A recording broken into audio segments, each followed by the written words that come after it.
The Great Bridge at Gojo Avenue, the first day of the new year.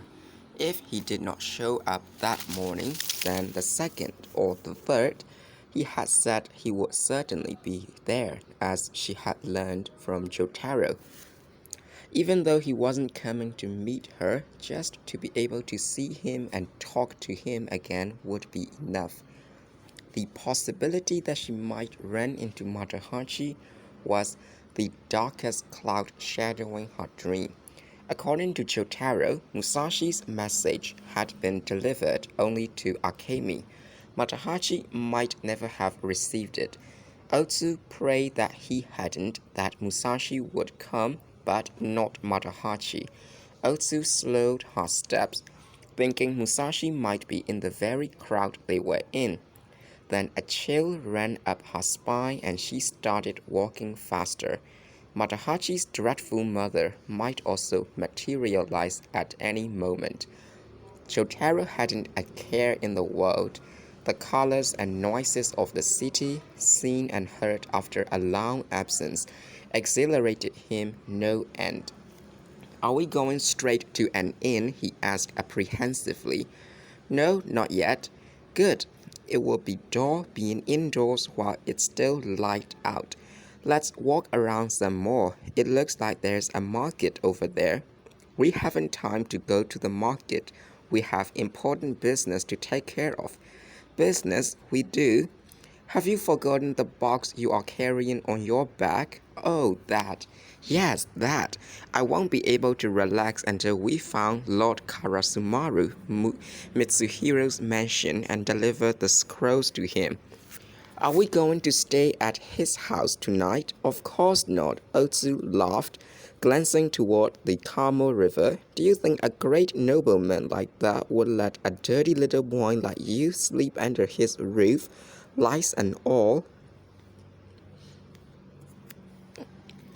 The butterfly in winter. Akemi slipped out of the inn at Sumiyoshi without telling anybody. She felt like a bird freed from its cage, but was still not sufficiently recovered from her brush with death to flying too high. The scars left by Seijuro's violence would not heal quickly.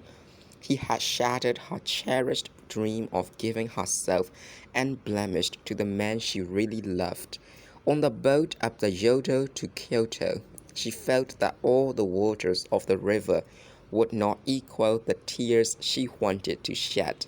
As other boats loaded with ornaments and supplies for the New Year celebration rowed busily past, she stared at them and thought, "Now, even if I do find Musashi," her troubled eyes filled and overflowed. No one could ever know how eagerly she had anticipated the New Year's morning when she would find him on the great bridge at Gojo Avenue. Her longing for Musashi had grown deeper and stronger. The thread of love had lengthened, and she had wounded up into a ball inside her chest. Through all the years, she had gone on spinning the thread from distant memories and bits of hearsay and winding it around the ball to make it larger and larger, until now, only a few days earlier, she had treasured her girlish sentiments and carried them with her like a fresh wildflower from the slopes of Mount Ibuki. Now the blossom inside her was crushed. Though it was unlikely anyone was aware of what had occurred, she imagined everybody was looking at her with knowing eyes. In Kyoto, in the fading light of evening, Akemi walked among the leafless willows and miniature pagodas in Teramachi, near Gojo Avenue, looking as cold and forlorn as a butterfly in winter. "Hey, beautiful," said a man. "Your obi cord is loose. Don't you want me to tie it for you?" He was thin, shabbily clothed and uncouth of speech, but he wore the two swords of a samurai. Akemi had never seen him before, but habitudes of the drinking places nearby could have told her that his name was Akakabe Yasomer. and that he hung around the back streets on winter nights doing nothing. His worn straw sandals flapped as he ran up behind Akemi and picked up the loose end of Obi cord. What are you doing all by yourself in this deserted place? I don't suppose you are one of those mad women who appear in the Kyogen plays, are you? You've got a pretty face. Why don't you fix your hair up a little and stroll about like the other girls? Akemi walked on, pretending to have no ears, but Yasoma mistook this for shyness. You look like a city girl. What did you do? Run away from home? Or do you have a husband you are trying to escape from? Akemi made no reply. You should be careful. A pretty girl like you, wandering around in a daze, looking as though you are in trouble or something. You can't tell what might happen. We don't have the kind of thieves and ruffians who used to hang around Rashomon, but there are plenty of freebooters, and their mouths water at the sight of a woman, and vagrants too, and people who buy and sell women. Although Akemi said not a word, Yasoma persisted, answering his own questions when necessary. It's really quite dangerous. They say women from Kyoto are being sold for very high prices in Edo now. A long time ago, they used to take women from here up to Hiraizumi in the northeast, but now it's Edo. That's because the second shogun, Hidetada, is building up the city as fast as he can. The brothels in Kyoto are all opening up branches there now. Akemi said nothing. You stand out anywhere, so you should be careful. If you don't watch out, you might get involved with some scoundrel. It's terribly dangerous. Akemi had had enough. Throwing her sleeves up on her shoulders in anger, she turned and hissed loudly at him. Yasoma just laughed. You know, he said, I think you really are crazy. Shut up and go away. Well, aren't you? You are the crazy one. That as much as proves it. You are crazy. I feel sorry for you. If you don't get out of here, I'll throw a rock at you. Aw, you don't want to do that, do you? Go away, you beast. The proud friend she was putting up masked the terror she actually felt. She screamed at Yasuma and ran into a field of miscanthus where once had stood Lord Komatsu Mansion and its garden filled with stone lanterns. She seemed to swim through the swaying plants. Wait! Cried Yasuma, going after her like a hunting dog. Above Toribe Hill rose the evening moon, looking like the wild grin of a she-demon. There was no one in the immediate vicinity. The nearest people were about 300 yards away, in a group slowly descending a hill, but they wouldn't have come to her rescue even if they had heard her shouts, for they were returning from a funeral. Clad in formal white clothing and hats tied with white ribbons, they carried their prayer beads in their hands. A few of them were still weeping. Suddenly, Akemi, pushed sharply from behind, stumbled and fell. Oh, I'm sorry, said Yasuma. He fell on top of her, apologizing all the while. Did it hurt? He asked solicitously, hugging her to him. Seething with anger, Akemi slapped his bearded face, but this did not faze him. Indeed, he seemed to like it. He merely squinted and grinned as she struck. Then he hugged her more closely and rubbed his cheek against hers. His beard felt like 1,000 needles sticking into her skin. She could barely breathe. As she scratched desperately at him, one of her fingernails clawed the inside of his nose, bringing forth a stream of blood. Still, Yasuma did not relax the tight hold he had on her. The bell at the Amida Rail Hall on Toribe Hill was tolling a dirge, a lamentation on the impermanence of all things and the vanity of life. But it made no impression on the two struggling mortals. The withered miscanthus waved violently with their movements. Calm down, stop fighting, he pleaded. There's nothing to be afraid of. I'll make you mind bright. You would like that, wouldn't you? Akemi screamed. I just want to die. The misery in her voice startled Yasoma. Why? What's the matter? He stammered. Akemi's crouching position, with her hands and knees and chest drawn tightly together, resembled the bud of a sasanqua flower. Yasoma began to comfort and cajole, hoping to soothe her into surrender. This did not seem to be the first time he had encountered a situation of this sort. On the contrary, it would appear that this was something he liked, for his face shone with pleasure. Without losing its menacing quality, he was in no hurry.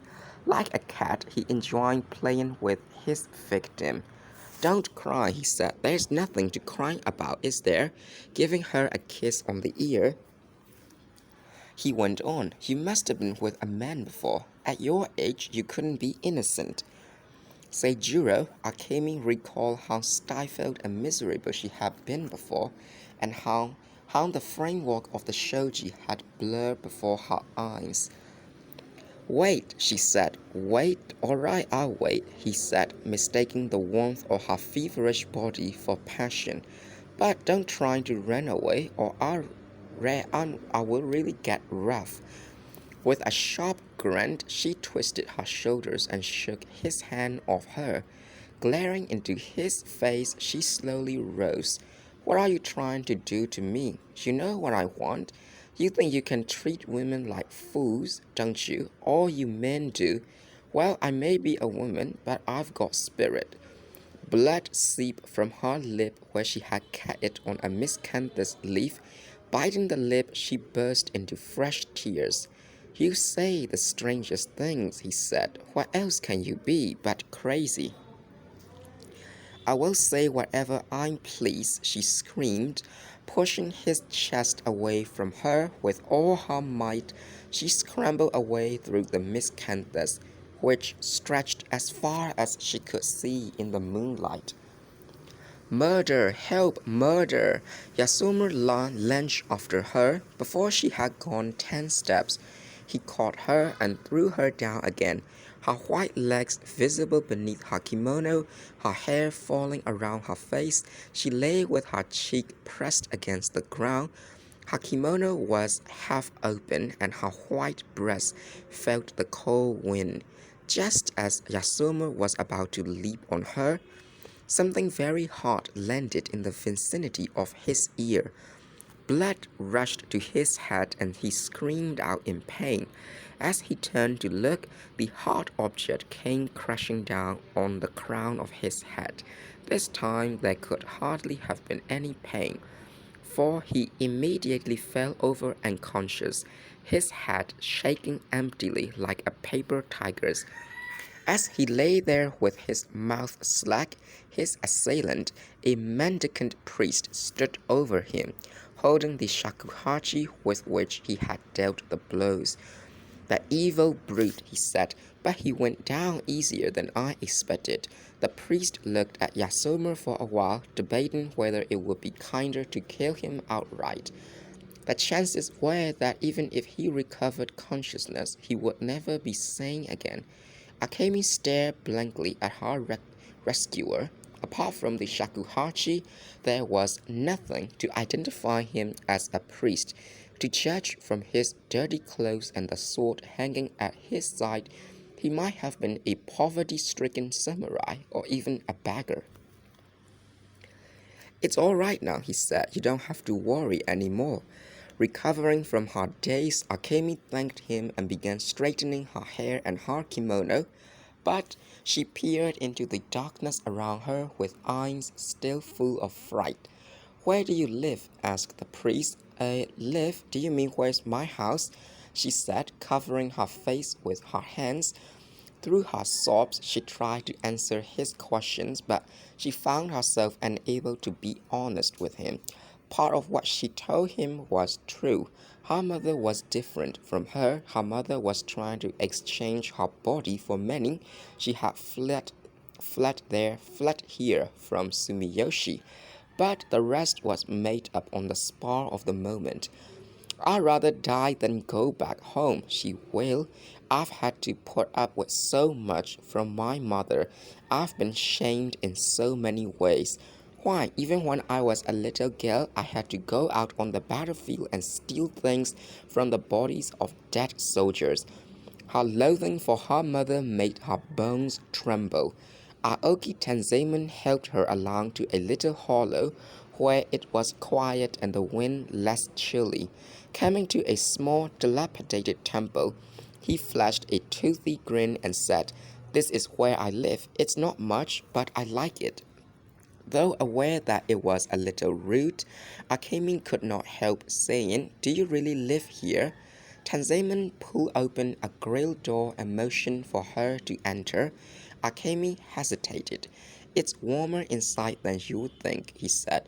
"All I have to cover the floor with is thin straw matting. Still, that's better than nothing. Are you afraid I might be like that brute back there?" Silently, Akemi shook her head. Tanzaemon did not frighten her. She felt sure he was a good man. And anyway, he was getting on. Over 50, she thought. What held her back was the filthiness of the little temple and the smell of Tanzaemon's body and clothing. But there was nowhere else to go, no telling what might happen if Yasuma or someone like him were to find her, and her forehead was burning with fever. "I won't be a bother to you?" she asked as she went up the steps. "Not at all. No one will mind if you stay here for months." The building was pitch black, the kind of atmosphere favored by bats. "Wait just a minute," said Tanzaemon. She heard the scratching of metal against flint, and then a small lamp, which he must have scavenged somewhere, cast a feeble light. She looked about and saw that this strange man had somehow accumulated the basic necessities for housekeeping: a pot or two, some dishes, a wooden pillow, some straw matting. Saying he would make a little buckwheat grill for her, he began pattering around with a broken earthenware brazier, first putting in a little charcoal, then some sticks, and after raising a few sparks, blowing them into a flame. "He's a nice old man," thought Akemi as she began to feel calmer. The place no longer seemed filthy. The place no longer seemed so filthy. "There now," he said. "You look feverish, and you said you were tired. You've probably caught a cold. Why don't you just lie down over there until the food is ready?" He pointed to a makeshift pallet of straw matting and rice sacks. Akemi spread some paper she had with her on the wooden pillow and with murmured apologies for resting while he lay down. For cover, there were the tattered remains of a mosquito net. She started to pull this over her, but as she did so, an animal with glittering eyes jumped out from under it and bounded over her head. Akemi screamed and buried her face in the pallet. Tanzaemon was more astonished than Akemi. He dropped the sack from which he was pouring flour into the water, spilling half of it on his knees. "What was that?" he cried. Akemi, still hiding her face, said, "I don't know, it seemed bigger than a rat, probably a squirrel. They sometimes come when they smell food, but I don't see it anywhere."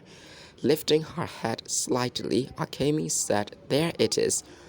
Tanzaemon straightened up and turned around, perched on the railing of the inner sanctum, from which the image of the Buddha was long gone, was a small monkey, shrinking with fright under Tanzaemon's hot stare. Tanzaemon looked puzzled, but the monkey apparently decided there was nothing to fear. After a few trips up and down the faded vermilion railing, he sat down again, and turning up a face like a peach with long hair, began blinking his eyes. "Where do you suppose he came from?" "Aha! I see now. I thought a good deal of the rice had been scattered around." He moved toward the monkey, but the latter, anticipating his approach, bounded behind the sanctum and hid. "He's a cute little devil," said Tanzaman. "If we give him something to eat, he probably won't do any mischief. Let's let him be." Brushing the floor of his, brushing the flour off his knees, he sat down before the brazier again. "There's nothing to be afraid of, Akemi. Get some rest." "Do you think he will behave himself?" "Yes, he's not wild. He must be somebody's pet. There's nothing to worry about. Are you warm enough?" "Yes."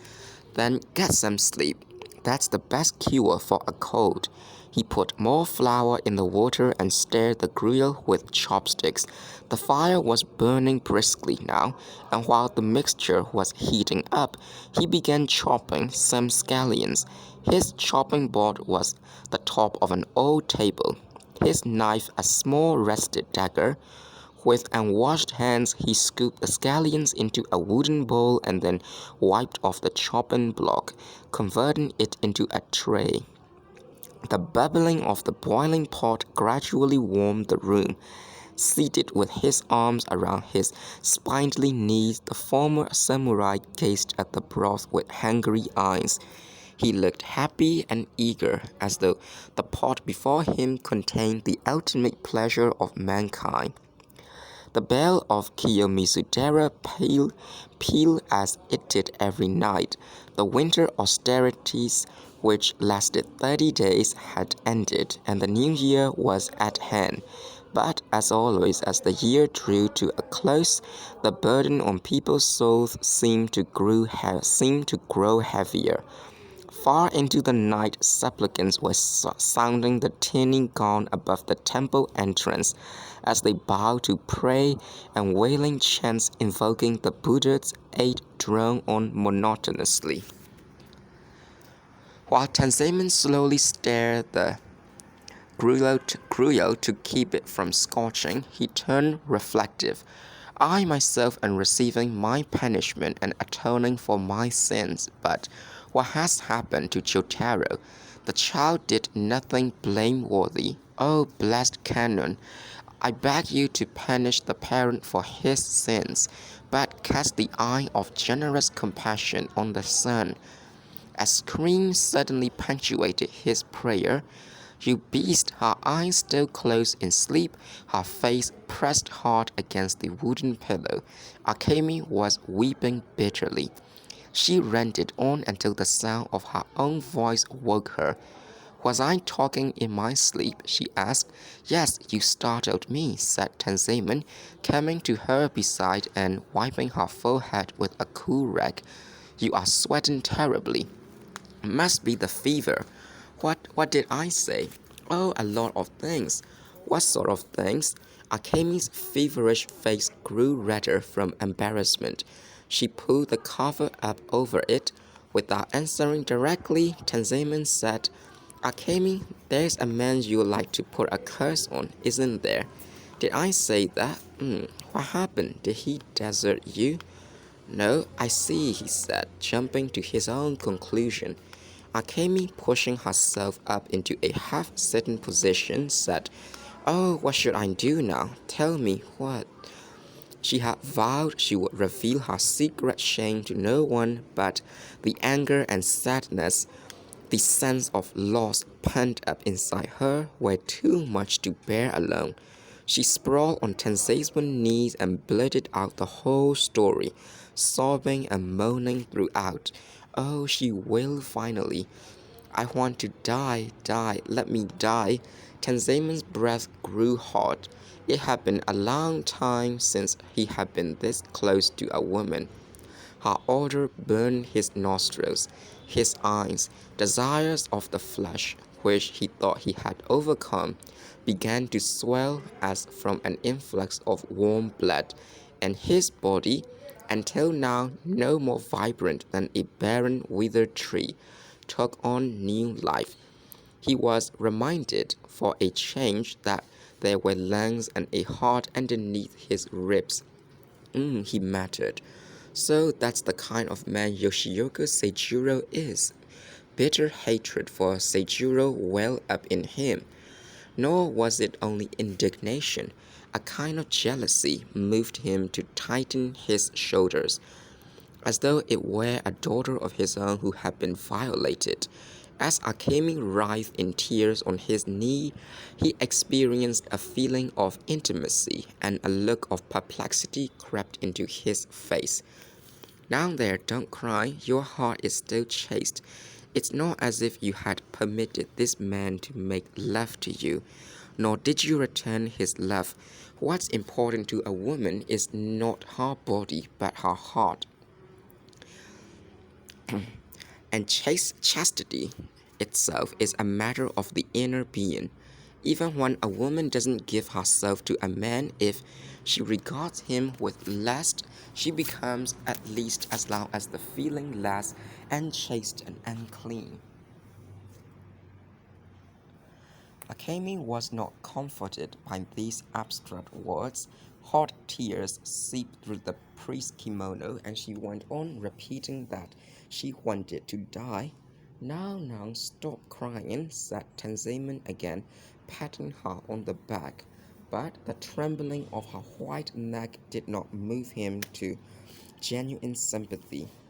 This soft skin, so sweet to the smell, had already been stolen from him by another man. Noticing that the monkey had sneaked up to the pot and was eating something, he unceremoniously removed Akemi's hat from his knee, shook his fist, and cursed the animal roundly. Beyond the shadow of a doubt, food was more important than a woman's suffering. The next morning, Tanzaman announced he was going to town with his beggar's bowl. You stay here while I'm gone, he said. I have to get some money to buy you medicine, and then we need some rice and oil so we can have something hot to eat. His hat was not a deep one woven of reeds, like those of most itinerant priests, but an ordinary bamboo affair, and his straw sandals, worn and split at the heels, scraped against the ground as he shuffled along. Everything about him, not just his mustache, had an air of scruffiness. Yet, walking scarecrow that he was, it was his habit to go out every day unless it rained. Not having slept well, he was particularly bleary-eyed this morning. Akemi, after crying and carrying on so in the evening, had later sipped her gruel, broken into a heavy sweat, and slept soundly through the rest of the night. He had hardly closed his eyes until dawn. Even walking under the bright morning sun, the cause of his sleeplessness remained with him. He could not get it out of his mind. She's about the same age as Otsu, he thought, but they are completely different in temperament. Otsu has grace and refinement, but there's something chilly about her. Akemi's appealing, whether she's laughing, crying, or pouting. The youthful feelings aroused in Tanzaman's desiccated cells by the strong rays of Akemi's charm had made him all too conscious of his advancing years. And during the night, as he looked solicitously at her each time she stared in her sleep, a different warning had sounded in his heart. What a wretched fool I am! Haven't I learned yet? Though I wear the surplice of the priest and play the shakuhachi of the mendicant, I'm still a long way from achieving the clear and perfect enlightenment of puhua. Will I never find the wisdom that will release me from this body?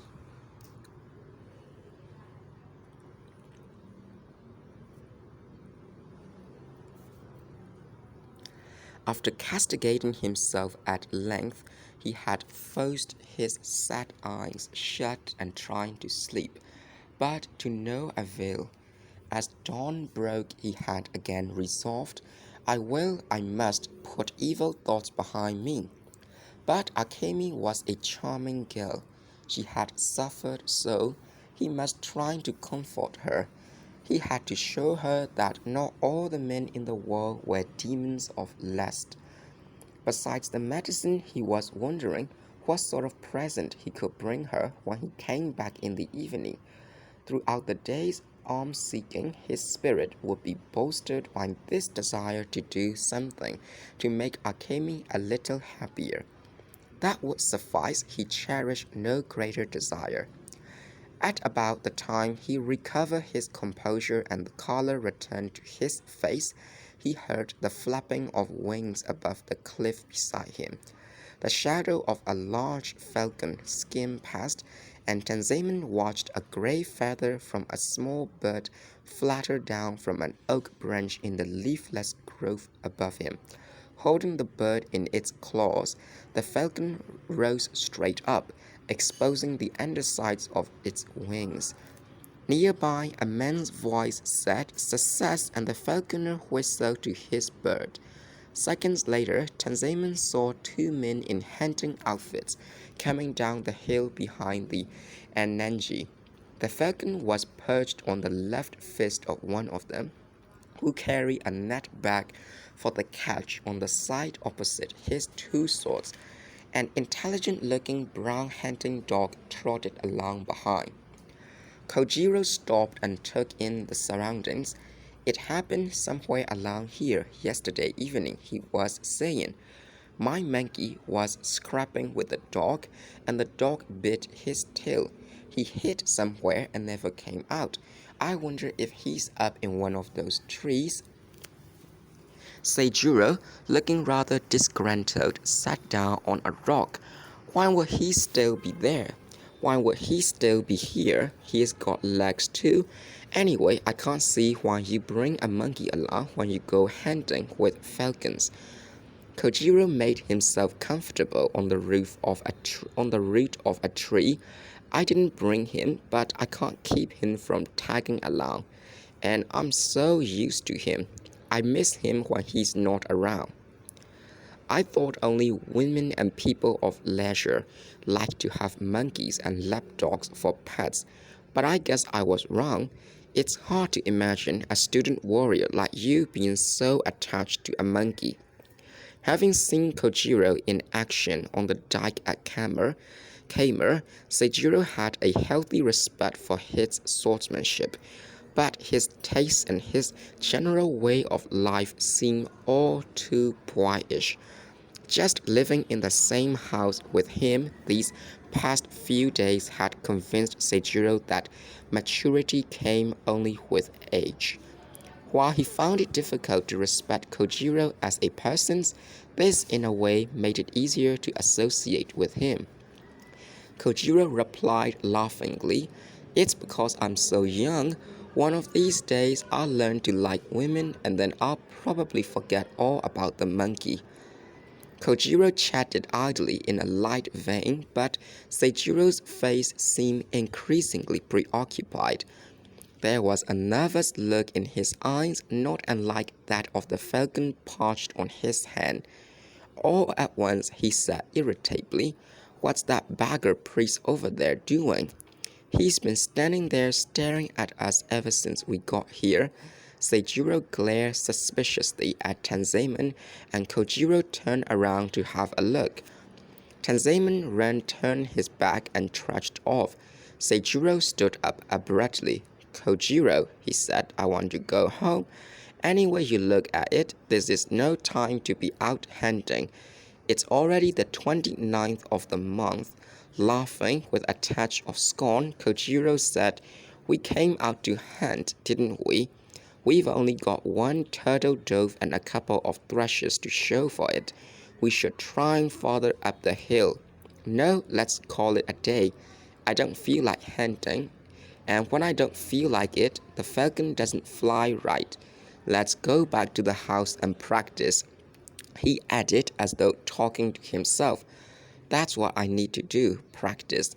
"Well, if you must go back, I'll go with you." He walked along beside Seijuro, but did not seem very happy about it. "I guess I was wrong to suggest it." "Suggest what?" "Going hunting yesterday and today." Don't worry about it. I know you meant well. It's just that it's the end of the year, and the showdown with Musashi is creeping up on us fast. That's why I thought it'd be good for you to do some hunting.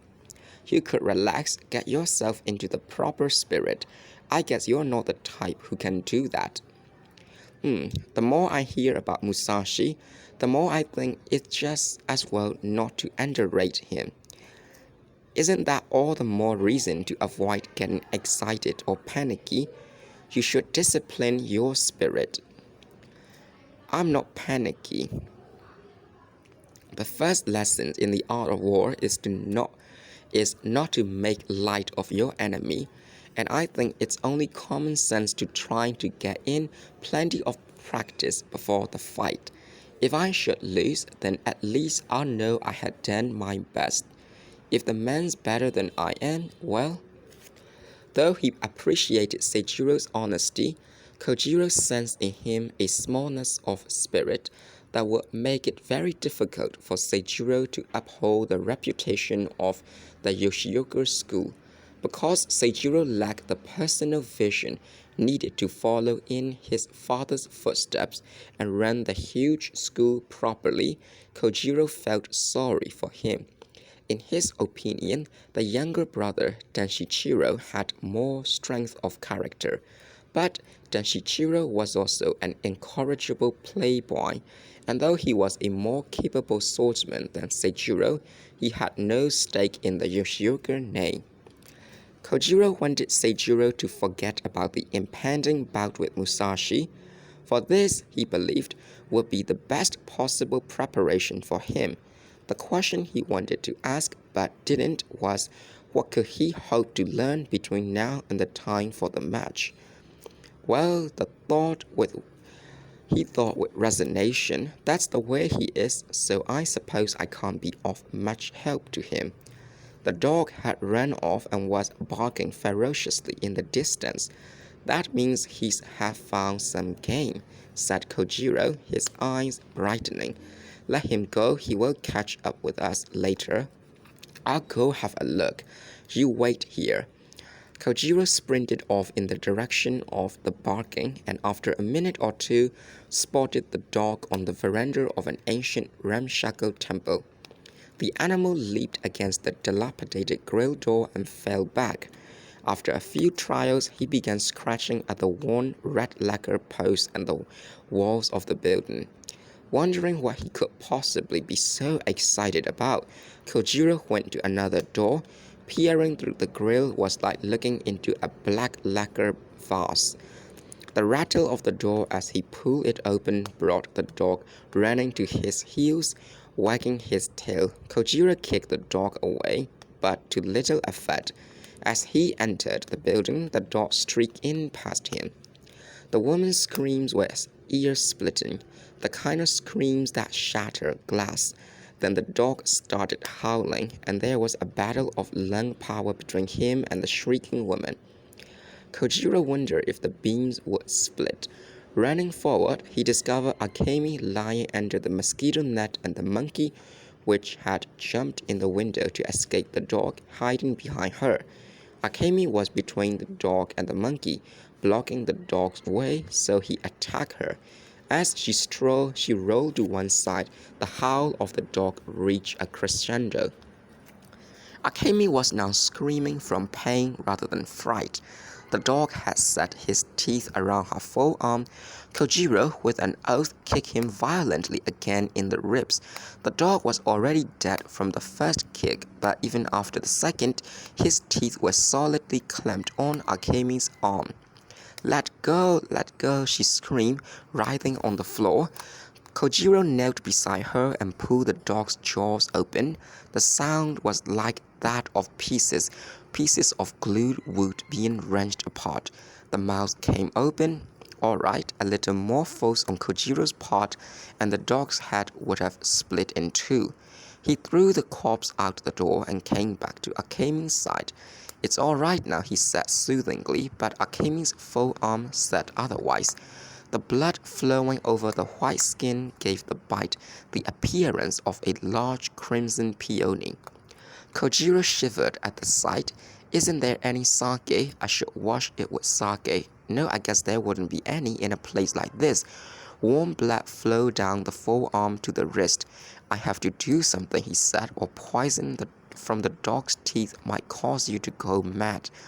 He has been acting peculiarly these past few days. While Kojiro tried to decide what could be done in a hurry, Akemi screwed her eyebrows together, bent her lovely white neck backward, and cried, "Mad, oh how wonderful! That's what I want to be, mad, completely stark, raving mad." What's this?" stammered Kojiro. Without further ado, he bent over her forearm and sucked blood from the wound. When his mouth was full, he spat it out, put his mouth back to the white skin, and sucked until his cheeks bulged. In the evening, Tenzin returned from his daily round. "I'm back, Akemi," he announced as he entered the temple. "Were you lonesome while I was gone?" He deposited her medicine in a corner, along with the food and the jar of oil he had bought, and said, "Wait a minute, I'll make some light." When the candle was lit, he saw that she was not in the room. "Akemi," he called, "where could she have gone?" His one-sided love turned suddenly to anger, which was quickly replaced by loneliness. Tenzin was reminded, as he had been before, that he would never be young again, that there was no more honor, no more hope. He thought of his aging body and winced. "I rescued her and took care of her," he grumbled, "and now she has gone off without a word. Is that the way the world is always going to be? Is that the way she is? Or was she still suspicious of my intentions?" On the bed, he discovered a scrap of cloth, apparently torn from the end of her obi. The spot of blood on it rekindled his animal instincts. He kicked the straw matting into the air and threw the medicine out the window. Hungry, but lacking the will to prepare a meal, he took up his shakuhachi and with a sigh went out onto the veranda. For an hour or more he played without stopping, attempting to expel his desires and delusions. Yet it was evident to him that his passions remained with him and would remain with him until he died.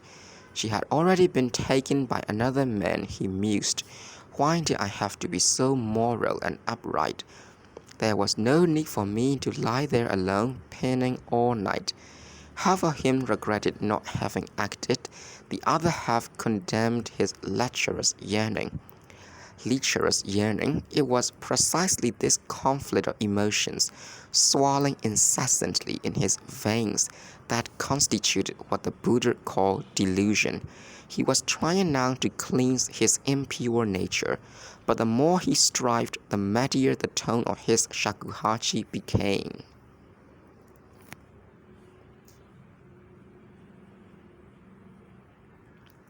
The beggar who slept beneath the temple poked his head from under the veranda. "Why are you sitting there playing your recorder?" he asked. "Did something good happen? If you made lots of money and bought some sake, how about giving me a drink?"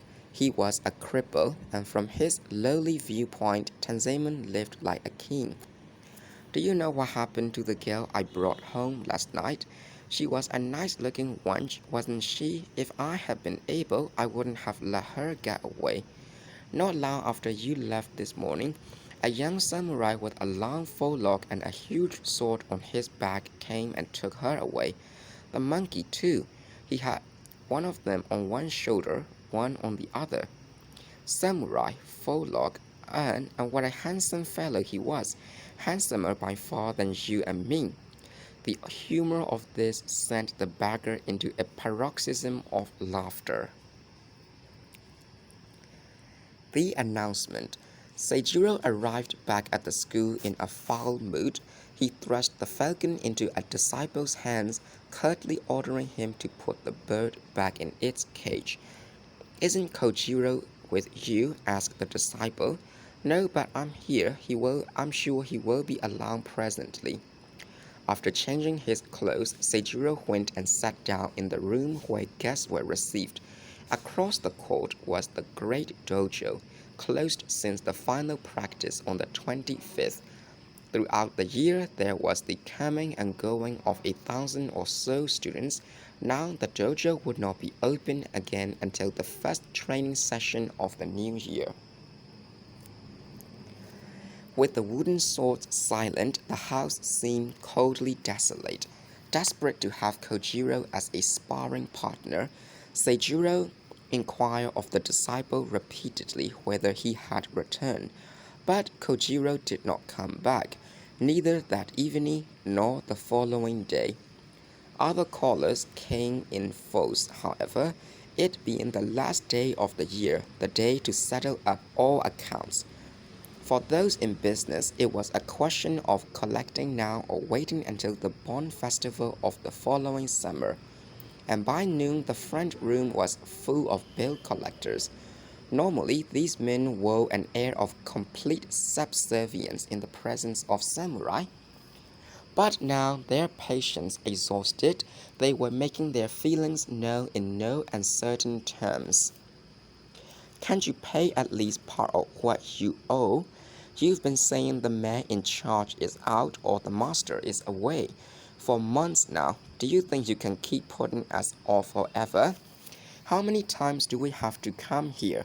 The old master was a good customer. I wouldn't say a word if it were only the last half year. But you didn't pay at mid-year either. Why, I have even got unpaid bills from last year. A couple of them impatiently tapped on their account books and stuck them under the nose of the disciple. There were carpenters, plasterers, the rice men, the sake dealer, clothiers, and sundry suppliers of everyday goods. Swelling their ranks were the proprietors of various tea houses where Seijuro ate and drank on credit, and these were the small fry whose bills could hardly be compared to those of the usurers from whom Danshichiro, unknown to his brother, had borrowed cash.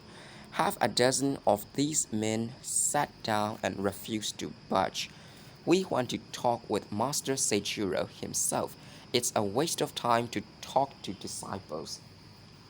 Seijuro kept to himself in the back of the house, his only words being, "Tell them I'm out," and Danshichiro, of course, would not have come near the house on a day like this. The face most conspicuously absent was that of a man in charge of the school's books and the household accounts, Gion Toji. Several days earlier he had decamped with Oko and all the money he had collected on his trip west. Presently, 6 or 7 men swaggered in, led by Ueda Rohei, who, even in such humiliating circumstances, was swollen with pride at being one of the 10 swordsmen of the house of Yoshioka. With a menacing look, he asked, "What's going on here?" The disciple, while contriving to make it plain that he considered no explanation necessary, gave a brief rundown of the situation. "Is that all?" Rohei said scornfully. "Just a bunch of money grabbers. What difference does it make as long as the bills are eventually paid? Tell the ones who don't want to wait for payment to step into the practice hall. I will discuss it with them in my own language." In the face of this threat, the bill collectors grew sulky, owing to Yoshioka Kampo's uprightness in many matters, not to mention his position as a military instructor to the Ashikaga shoguns. They had bowed before the Yoshioka household, groveled, lent them goods, lent them anything, come whenever summoned, left when they were told, and said yes to anything and everything.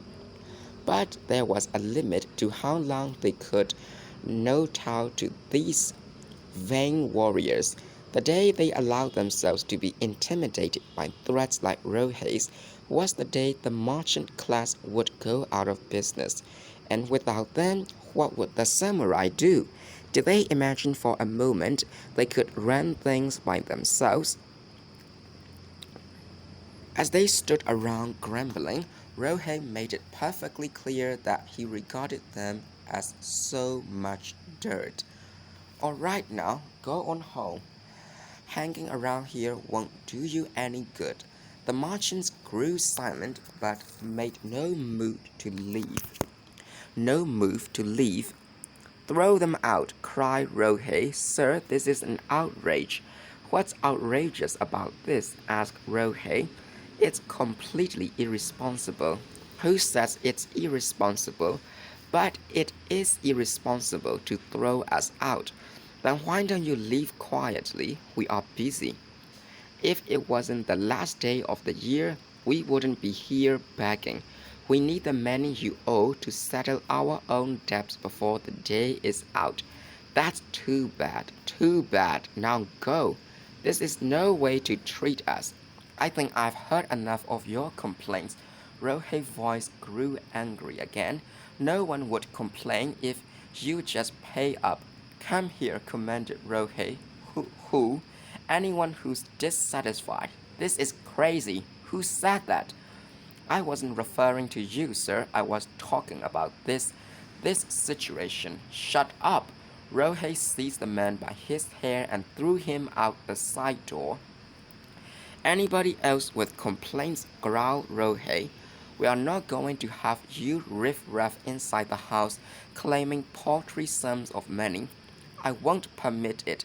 Even if the young master wants to pay you, I won't let him do it. At the sight of Rohei's fist, the bill collectors stumbled all over each other in their rush to get out of the gate. But once outside, their vilification of the house of Yoshioka intensified. Will I ever laugh and clap my hands when I see the for sale sign posted on this place? It shouldn't be long now. They say it won't be. How could it be? Rohei, vastly amused, held his stomach with laughter as he went to the back of the house. The other disciples went with him to the room where Seijiro was bent, alone and silent over the brazier. Young master, said Rohei, you are so quiet. Is something wrong? Oh no, replied Seijiro, somewhat cheered by the sight of his most trusted followers. The day's not far off now, is it? He said. No, agreed Rohei. That's what we came to see you about. Shouldn't we decide on the time and place and let Musashi know? Why, yes, I suppose so, said Seijiro pensively. The place where would be a good place?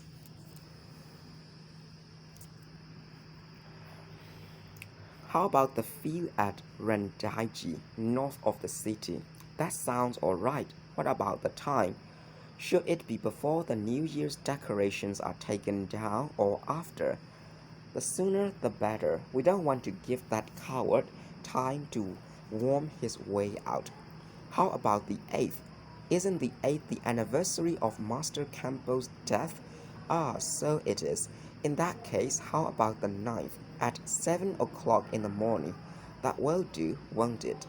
All right, we'll post a sign on the bridge this evening. Fine. Are you ready? Asked Rohei. I've been ready all along, replied Seijiro, who was in no position to answer otherwise. He had not really considered the possibility of losing to Musashi.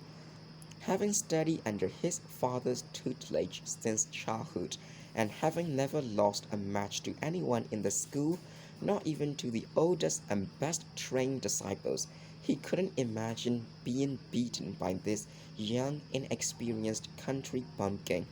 His confidence, nonetheless, was not absolute. He felt a tinge of uncertainty, and characteristically, instead of attributing this to his failure to put into practice the way of the samurai, wrote it off as being due to recent personal difficulties.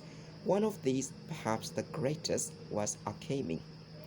He had been ill at ease ever since the incident at Sumiyoshi, and when Gion Toji had absconded, he had learned that the financial cancer in the Yoshioka household had already reached a critical stage.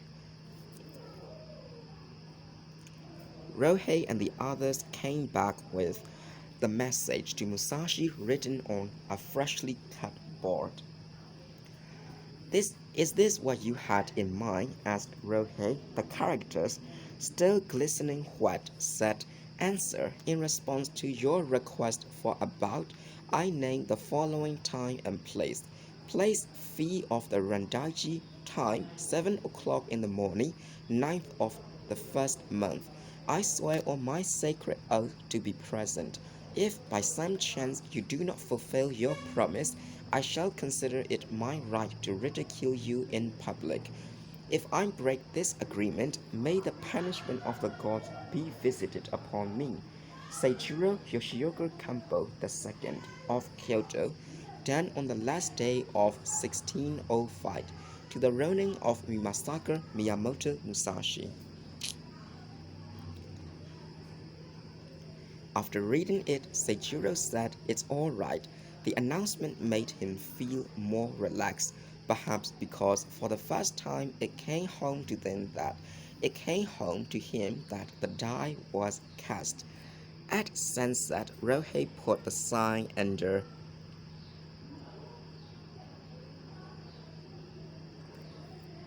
his arm and strode proudly along the street with a couple of other men to post it on the great bridge at Gojo Avenue. At the foot of Yoshida Hill, the man to whom the announcement was addressed was walking through a neighborhood of samurai of noble lineage and small means. Conservatively inclined, they led ordinary lives and were unlikely to be found doing anything that would excite comment. Musashi was going from gate to gate examining the nameplates. Eventually, he came to a stop in the middle of the street, seemingly unwilling or unable to look farther. He was searching for his aunt, his mother's sister, and his only living relative besides Ogin. His aunt's husband was a samurai serving for a small stipend the house of Konoe. Musashi thought it would be easy to find the house near Yoshida Hill, but soon discovered there was very little to distinguish one house from another. Most were small, surrounded by trees, and their gates were shut tight as clams. Quite a few of the gates had no nameplates. His uncertainty about the place he was seeking made him reluctant to ask directions. They must have moved, he thought. I may as well stop looking. He turned back toward the center of town, which lay under a mist reflecting the lights of the year-end marketplace. Although it was New Year's Eve, the streets in the downtown area still hummed with activity. Musashi turned to look at a woman who had just passed going the other way. He hadn't seen his aunt for at least 7 or 8 years, but he was sure this was she, for the woman resembled the image he had formed of his mother. He followed her a short distance and called out to her. She stared at him suspiciously for a moment or two, intense surprise reflected in eyes wrinkled by years of humdrum living on a tiny budget. You are Musashi, Munisai's son, aren't you? She finally asked. He wondered why she called him Musashi rather than Takezo. But what actually disturbed him was the impression that he was not welcome. Yes, he replied, I'm Takezo from the house of Shimen. She looked him over thoroughly, without the customary ohs and ahs as to how large he had grown or how different he looked from before. Why have you come here? She asked coolly in a rather censorious tone. I had no special purpose in coming. I just happened to be in Kyoto. I thought it would be nice to see you. Looking at the eyes and hairline of his aunt, he thought of his mother. If she were still alive, surely she would be about as tall as this woman and speak with the same sort of voice. You came to see me? She asked incredulously. Yes, I'm sorry it's so sudden. His aunt waved her hand before her face in a gesture of dismissal. Well, you've seen me, so there's no reason to go any farther. Please leave. Abashed at this chilly reception, he blurted out, "Why do you say that as soon as you see me? If you want me to leave, I'll go, but I can't see why. Have I done something you disapprove of?